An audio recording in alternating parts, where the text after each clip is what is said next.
Welcome to our today's session of CSS Client Side Scripting Language. तर गेल्या काही सेशनमध्ये आपण पाहिलं की ऑब्जेक्ट्स आणि व्हॅरिएबल संबंधी माहिती घेतलेली आहे.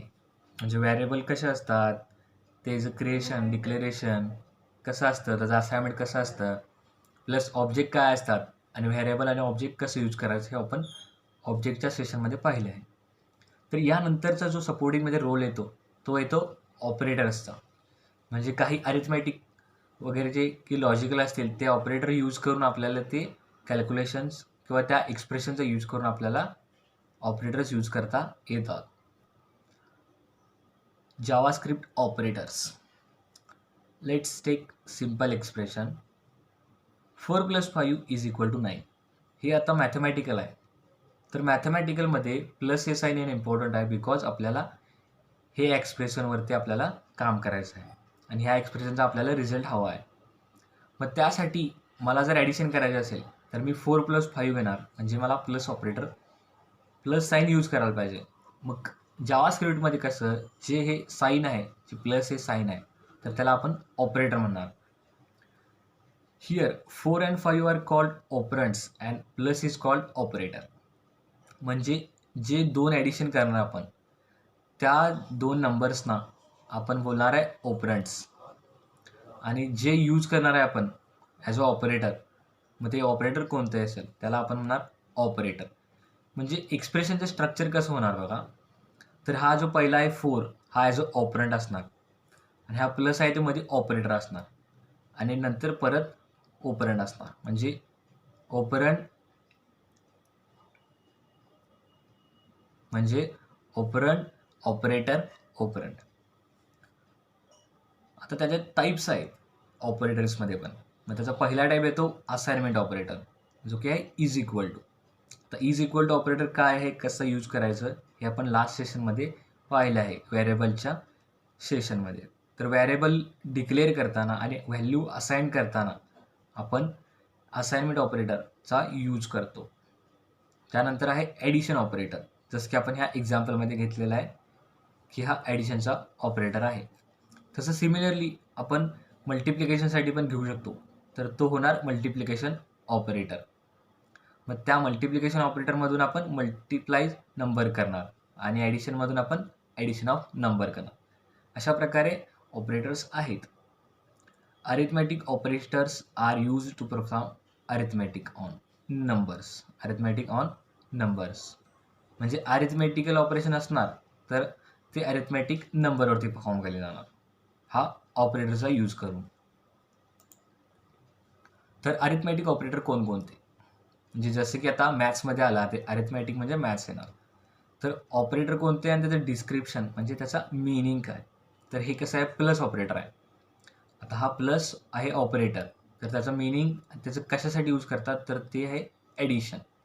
सिमिलरली जे आपण यूज करणार आहे ते आपण मॅथ्समध्ये थोडंफार वापरलेलं आहेच.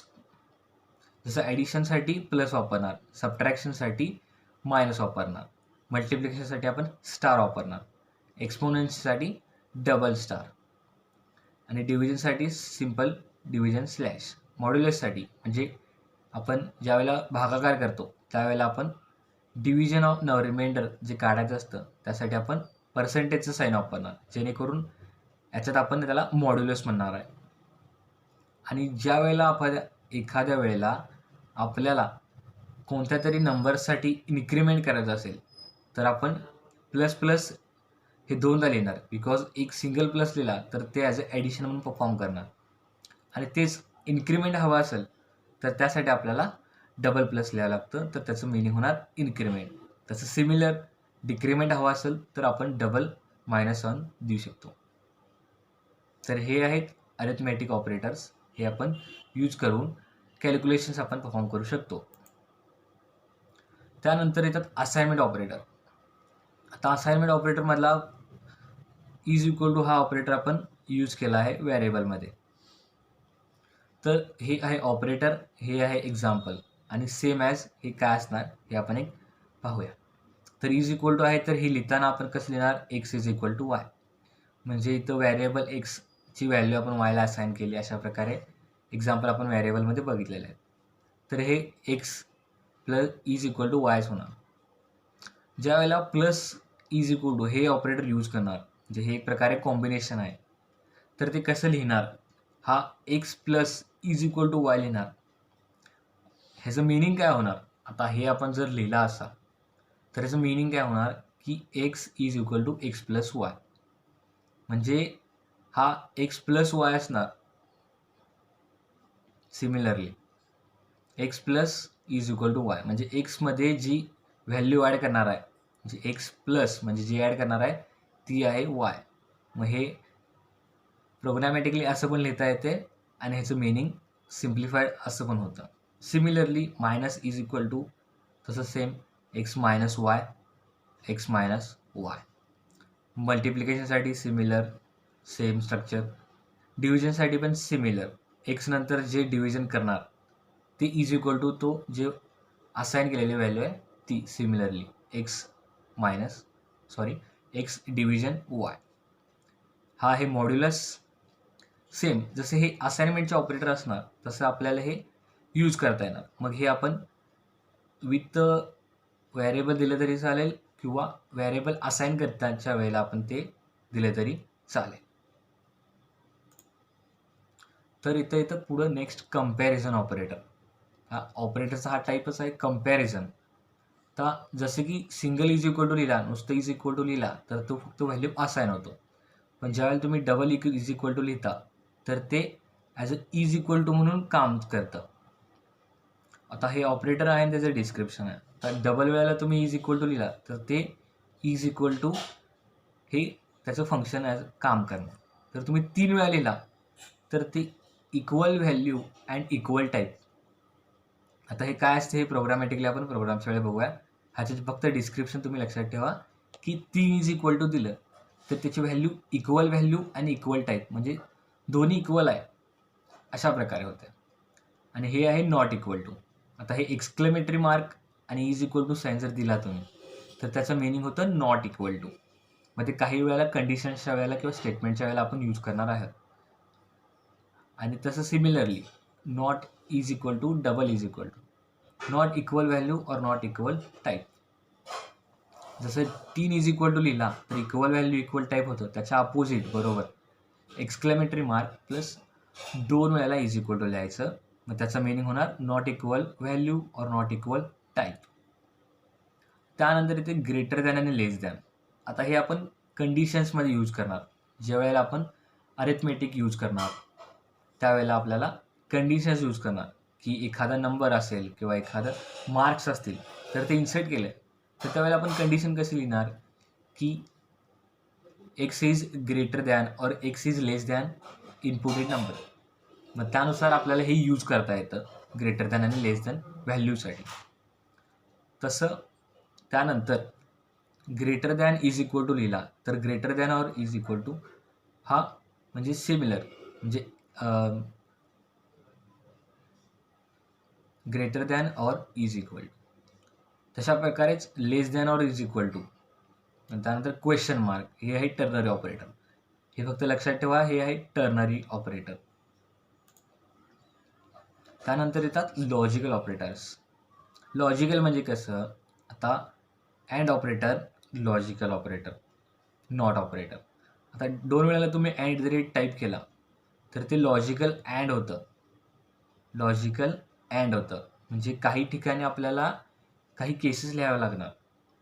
म्हणजे कसं, तर ते आपण प्रोग्रामॅटिकली ज्यावेळेला प्रॅक्टिकल सेशन होईल त्यावेळेस सांगण्यात येईल. हे अँड ऑपरेटर आहे. अँड म्हणजे logical and. Similarly logical or म्हणजे काही ठिकाणी आपण एखादी केस आपण इथंच एक्सप्लेन करूया की जेणेकरून आता मी सिलेक्शन करणार असेल तर एक्झाम्पल घेऊया. एका बॉक्समध्ये आपल्याकडे 2 बॉल्स आहेत. तर एक बॉल आहे व्हाईट, एक बॉल आहे ब्लॅक. ब्लॅक अँड व्हाईट हे 2 बॉल आहेत. तर ज्या वेळेला मी एखादी कंडिशन देणार की मला एखाद्या वेळेला फक्त मला ब्लॅक बॉल पाहिजे तर किंवा मला व्हाईट बॉल, दोन्हीपैकी एक पाहिजे असेल तर आपण इथे लॉजिकल ऑर वापरून एखादी कंडिशन आपण लिहू शकतो. म्हणजे मला एखादा white ball or logical or म्हणजे white ball or black ball किंवा मला दोन्ही हवे असतील इन केस तर त्यावेळी मी व्हाईट बॉल अँड म्हणजे लॉजिकल अँड आणि ब्लॅक म्हणजे मला दोन्ही पण बॉल हवे असणार आणि त्याचं जे युजरला हवं असणार किंवा जे आपल्याला स्क्रीनवरती दाखवायचं असेल, प्रिंट करायचं असेल, तर ते आपल्यावर डिपेंड आहे.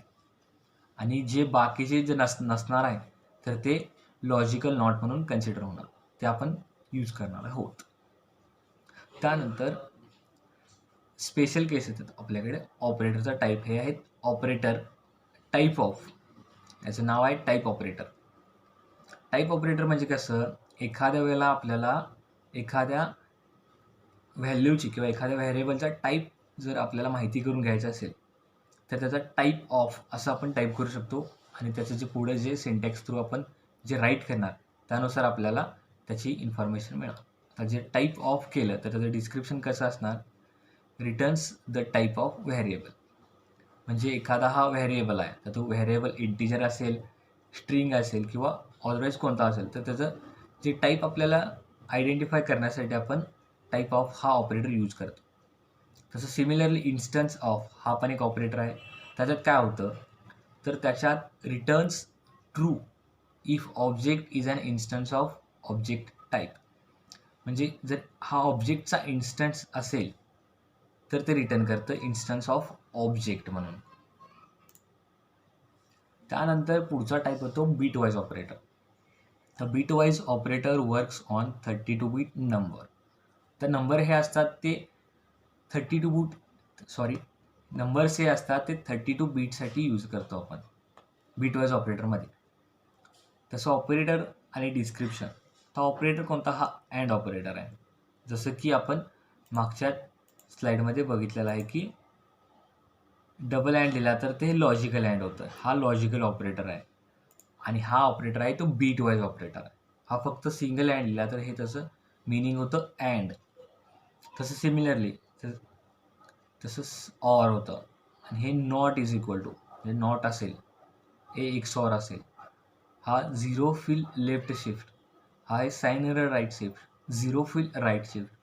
हे बीटवाईज ऑपरेटर मॅक्सिमम बीटवाईज ज्या वेळेला आपल्याला मॅक्सिमम नंबरवरती काम करायचे असतील, जे जास्त नंबर असतील किंवा तुमचा न्यूमरिक डेटा जर जास्त असेल तर त्यावेळेला आपल्याला हे बीटवाईज ऑपरेटर यूज करावं लागतात.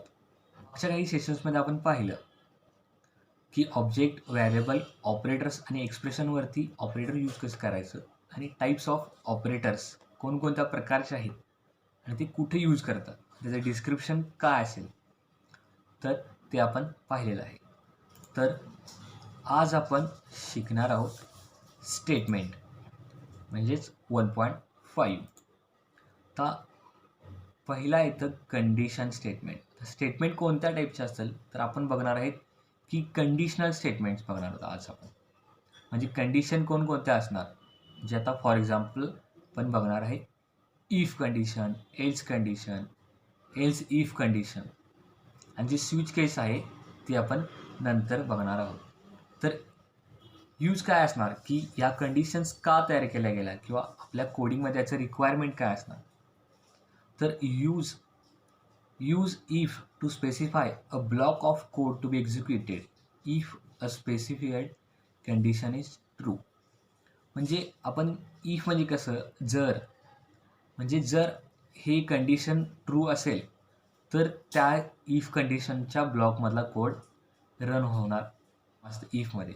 जर कंडिशन आहे, ही जर कंडिशन आहे तर ती कंडिशन सॅटिस्फाय होत नसणार तर ते इफच्या ब्लॉकमध्ये जात नाही. त्या मग ते कुठे जाणार तर ते जाणार एल्समध्ये. Use else to specify a block of code to be executed if the same condition is false. म्हणजे ज्या वेळेला आपण इफ केस यूज करणार त्यावेळेला बाय डिफॉल्ट आपल्याला एल्स केस पण यूज करावी लागते. जे इफ म्हणजे जर, एल्स म्हणजे तर. म्हणजे जर ही कंडिशन सॅटिस्फाय करत असेल तर इफच्या लाईन ऑफ कोडमध्ये जाणार आणि जर ती सॅटिस्फाय करत नसेल तर ती एल्सच्या कंडिशनच्या ब्लॉकमध्ये जाणार. तर ती कसं लिहिणार तर ते एक एक्झाम्पल आहे इफ स्टेटमेंटसाठी. आता हा आहे सिंटॅक्स. आता इफ आहे, इफ लिहायचा आणि जी आपली कंडिशन असेल किंवा X is greater than or X is less than Y जर X is less than Y असेल तर ह्या ब्लॉकमध्ये जाणार, म्हणजे जे इफच्या लाईनमध्ये आपण कोडिंग लिहिलं असणार त्यानुसार त्याचं एक्झिक्युशन होणार. Block of code to be executed if the condition is true. त्यानंतर पुढचा एक कंडिशन स्टेटमेंट आहे त्या else if. Use else if to specify a condition to test if the first condition is false. म्हणजे ज्या वेळेला if आणि else condition हे यूज करून झाल्यानंतर पण आपल्याला दुसरी अनेक वेगळ्या प्रकारची कंडिशन असेल तर ती कशी लिहिणार, तर त्यावेळेला एल्स इफ आपण यूज करणार. तर इफ स्टेटमेंट हा आहे त्याचा सिंटॅक्स. तर त्याचा फ्लो चार्ट कसा, म्हणजे ते फ्लो कसं होणार, ज्यावेळेला आपण राईट तर करणार बरोबर आहे, कंडिशनमध्ये पण लिहिणार, ठीक आहे. तर त्यावेळेला आता हा आहे इफ आणि त्याच्यात आपण लिहिलेले कंडिशन आणि त्या कंडिशन नंतर जो लाईन ऑफ कोड आहे किंवा जे स्टेटमेंट्स असतील ते आपण इथं राईट केलेले आहेत. तर त्यावेळेला कसं होणार, हा आहे इफचा सिंटॅक्स. त्यानंतर जी कंडिशन आहे ती कंडिशन, त्यावेळेला कंडिशन इफ नंतर ते जाणार कंडिशनमध्ये, इफ नंतर ते जाणार कंडिशनमध्ये. आणि जर ती कंडिशन ट्रू असेल, म्हणजे if condition is true then go to the conditional block, म्हणजे जे आपण इफच्या कंडिशन ब्लॉकमध्ये जे स्टेटमेंट लिहिले असणार ते त्याच्यात जाणार. आणि जर ती कंडिशन सॅटिस्फाय होत नसेल, म्हणजेच इफ कंडिशन इज फॉल्स, ते डिरेक्टली ते पुढच्या ठिकाणी मूव्ह होणार, एल्समध्ये जाणार, जेणेकरून ते इफच्या कंडिशन ब्लॉकमध्ये येत नाही. हा आहे इफ कंडिशनचा, इफ स्टेटमेंटचा फ्लो चार्ट. अशा प्रकारे इफ हे जी इफ हे जे स्टेटमेंट आहे त्याच्यात जे कंडिशन्स असणार, त्याच्यात जे स्टेटमेंट असणार, तर त्याचा फ्लो या प्रकारे होणार. तर नेक्स्ट आहे एल्स स्टेटमेंट. आता इफ झाला म्हणजे आता जर झाला तर स्टेटमेंट कसं यूज करणार आपण. Use else statement to specify a block of code to be executed if the condition is false. म्हणजे इफची जी कंडिशन जर फेल झाली, आता इफची जर कंडिशन ट्रू झाली तर तो कंडिशन ब्लॉकमध्ये येणार, बरोबर. तसं जर एल्सची कंडिशन, आता जर इफची कंडिशन फॉल्स झाली तर ते एल्समध्ये जायला पाहिजे, तर त्यासाठी एल्स कंडिशन असणार. तर त्यासाठी एल्सचा सिंटॅक्स कसा असणार, तर हा इफ लिहिला आहे, त्याच्यात कंडिशन, त्याच्यात ब्लॉक ऑफ कोड, त्यानंतर त्याच्या बाहेर म्हणजे ह्या कर्ली ब्रेसेस कंप्लीट करून एल्सचा आपण स्टेटमेंट लिहिणार आहे. तर त्याच्यात पण ब्लॉक ऑफ कोड्स असणार आहे. तर त्याचा फ्लो चार्ट कसा असणार, आता हे आहे इफची कंडिशन, हा आहे स्टेटमेंट. सिमिलरली आता जसं कंडिशन ट्रू होते तसं कंडिशन फॉल होते. ज्यावेळी कंडिशन ट्रू होणार त्यावेळी कंडिशनच्या ब्लॉकमध्ये जाणार इफच्या, आणि ज्यावेळी कंडिशन फॉल्स होणार त्यावेळेला ते इफच्या स्टेटमेंटमध्ये किंवा इफच्या कंडिशन ब्लॉकमध्ये न जाता ते डिरेक्टली एल्सच्या कंडिशनमध्ये जाणं अपेक्षित आहे.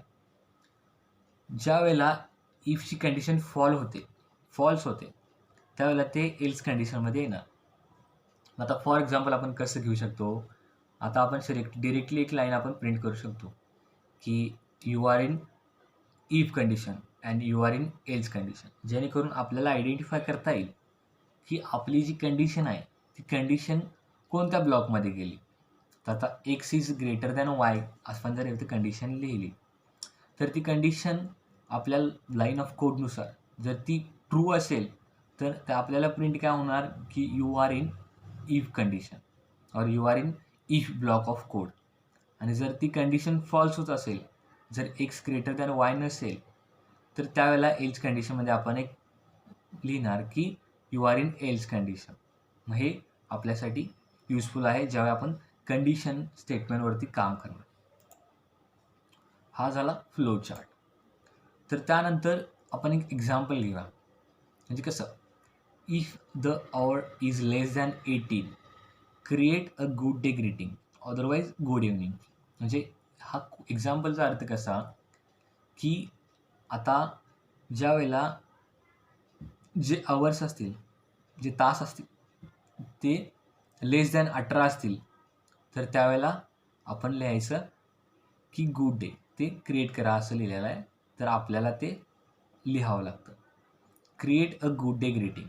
जर लेस दॅन 18 असेल तर, अदरवाईज जे ग्रेटर दॅन 18 असेल तर तिथे लिहिणार गुड इव्हनिंग. तर ते प्रोग्रॅमॅटिकली आपण कसं लिहिणार स्क्रिप्टमध्ये, तर आपण लिहिणार इफ कंडिशन म्हणजे इफ स्टेटमेंट, आणि ही ज्यातली आहे ती कंडिशन आहे.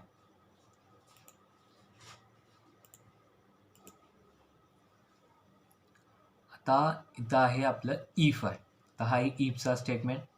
ब्रॅकेटमध्ये जे येणार ते आहे कंडिशन. तर कंडिशन काय आहे, अवर इज लेस दॅन 18. तर ही कंडिशन आपण तर लिहिली, ब्रॅकेट देऊन त्याच्यात लिहिलं, तर काय आहे create a good day greeting. मग त्याच्यात लिहिणार जर कंडिशन बरोबर असेल, म्हणजे कंडिशन ट्रू असेल तर ते ग्रीटिंग काय देणार, गुड डे. अदरवाईज काय देणार ते गुड इव्हनिंग. तर अदरवाईजच्या ठिकाणी अशाच्या एक्झाम्पल वेळी तर आपण लिहिणार एल्स.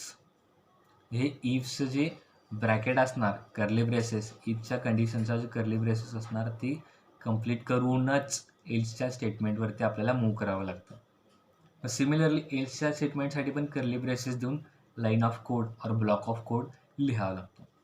तर डिरेक्टली आपण करू शकतो की greetings is equal to good evening. जर ही इफची पहिली कंडिशन जर बरोबर असेल तर ती गुड डे प्रिंट करणार, आणि जर इफची ही पहिली कंडिशन जर फॉल्स असेल तर ती गुड इव्हनिंग प्रिंट करणार. म्हणजे फॉर एक्झाम्पल आता हे लेस दॅन 18 आवर्स असणार, तर आपल्याला रिझल्ट ग्रीटिंग विल बी काय असणार, तर ते असणार गुड डे, कारण ही जी कंडिशन आहे ती ट्रू आहे. तसं सिमिलरली ज्या वेळेला कंडिशन्स फॉल्स असेल तर इथं येणार गुड इव्हनिंग. त्यानंतर इफ एल्स नंतर येतो एल्स इफ स्टेटमेंट. ह्याला यूज कसं करायचं, use the else if statement to specify a condition or a new condition if the first condition is false. म्हणजे ज्या वेळेला तुम्ही लाईन ऑफ कोडमध्ये किंवा प्रोग्राममध्ये इफ एल्स वापरून झाले, त्यानंतर तुम्हाला अजून बाकीच्या काही कंडिशन्स असतील तर त्या यूज करताना आपण एल्स इफ म्हणजे न्यू कंडिशनची रिक्वायरमेंट आली तर आपण एल्स इफ स्टेटमेंट यूज करतो.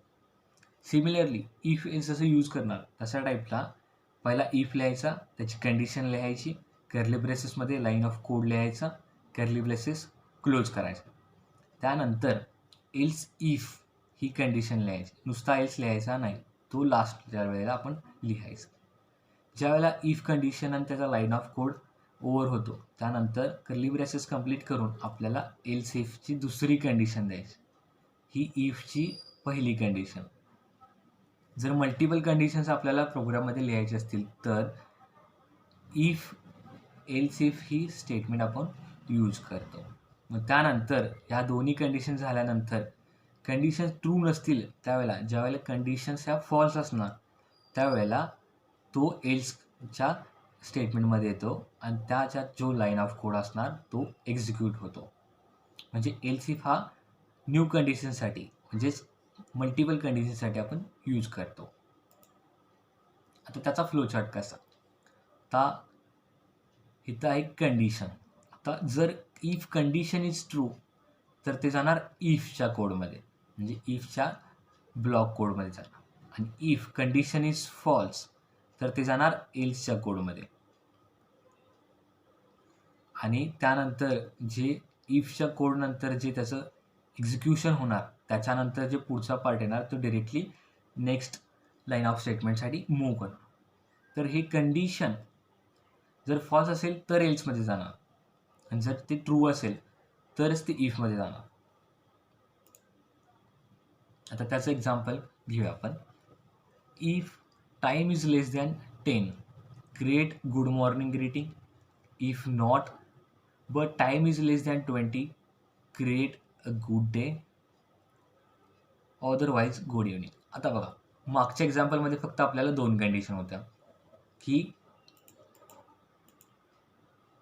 जर आपल्याला अवर्स असतील तर लेस दॅन 18 असतील तर गुड डे प्रिंट करा, अदरवाईज गुड इव्हनिंग प्रिंट करा. पण या ठिकाणी आपल्याकडे आहेत मल्टिपल कंडिशन्स. तर आहे की पहिल्यांदा आपण टाईम बघतो. पहिल्यांदा टायमिंग आहे 10 वाजले असतील तर गुड मॉर्निंग असं प्रिंट व्हायला पाहिजे. जर नसेल तर पुन्हा जर ते लेस दॅन 10 असेल तर गुड मॉर्निंग, लेस दॅन 20 असेल तर गुड डे आणि बाकीच्या वेळेला तर ते गुड इव्हनिंग. मग आता हे 2 कंडिशन असणार की लेस दॅन 20, लेस दॅन 10 आणि हा अदरवाईजचा एल्स. त्यासाठी आपल्याला एल्स इफ ही कंडिशन किंवा एल्स इफ हे स्टेटमेंट यूज करायला पाहिजे. तर ते प्रोग्रॅमॅटिकली लिहिणार कसं? तर याचा सिंटॅक्स आपल्याला माहीत झाला आहे. तर हे आहे इफचा स्टेटमेंट पहिल्यांदा. त्याच्यात पहिली कंडिशन आहे जी लेस दॅन 10 आहे ती लिहिणार. त्यानंतर कर्ली ब्रेसेस. त्या कर्ली ब्रेसेसमध्ये जे लाईन ऑफ कोड आहे तो आपण लिहायचा. तर लाईन ऑफ कोडची पहिली कंडिशन काय आहे? Print good morning greeting. तर greeting is equal to good morning. म्हणजे हा ग्रीटिंगसाठी जे आपण असाइनमेंट केलं किंवा जे राईट करणार ते असणार डबल कोटमध्ये, बिकॉज हे आहे स्ट्रिंग, म्हणजे आहे टेक्स्ट स्ट्रिंग. आणि त्यानंतर सेमिकोलन. त्यानंतर दुसरी कंडिशन आली. दुसऱ्या कंडिशनच्या वेळेला आपण यूज करणार एल्स इफ. तर सेम तिथं येणार टाईम इज लेस दॅन 20. परत कर्ली ब्रॅसेस. मग त्याच्यात जो आहे लाईन ऑफ कोड लिहिणार. मग त्याच्यात ग्रीटिंग काय असेल तर ती गुड डे तर ती प्रिंट करायची आणि सेमिकोलन देऊन क्लोज करायचं. परत ती कर्ली ब्रेसेस क्लोज करूनच एल्सच्या स्टेटमेंटसाठी मूव्ह व्हायचं. तर एल्सच्या स्टेटमेंटमध्ये काय येणार? तर इथं काय लिहिलं आहे? Otherwise print good evening. तर अदरवाईज प्रिंट गुड इव्हनिंग. आता ज्या वेळेला जी कंडिशन आपल्याला सॅटिस्फाय होणार तर ते कसं होणार आपल्याला कळणार की जर टायमिंग जे लेस दॅन 10 असेल तर आपल्याला गुड मॉर्निंग प्रिंट होणार. जर ते लेस दॅन 20 असेल तर गुड डे प्रिंट होणार. अदरवाईज हे दोन्हीपैकी टायमिंग जर वेगळं असेल तर ते होणार प्रिंट गुड इव्हनिंग. अशा प्रकारे रिझल्ट, फॉर एक्झाम्पल गुड डेसाठी आपण रिझल्ट घेतलेला आहे. सो ज्या वेळेला जी कंडिशन सॅटिस्फाय होणार ते त्या लाईन ऑफ कोडमध्ये किंवा ते त्या स्टेटमेंटमध्ये जाणार.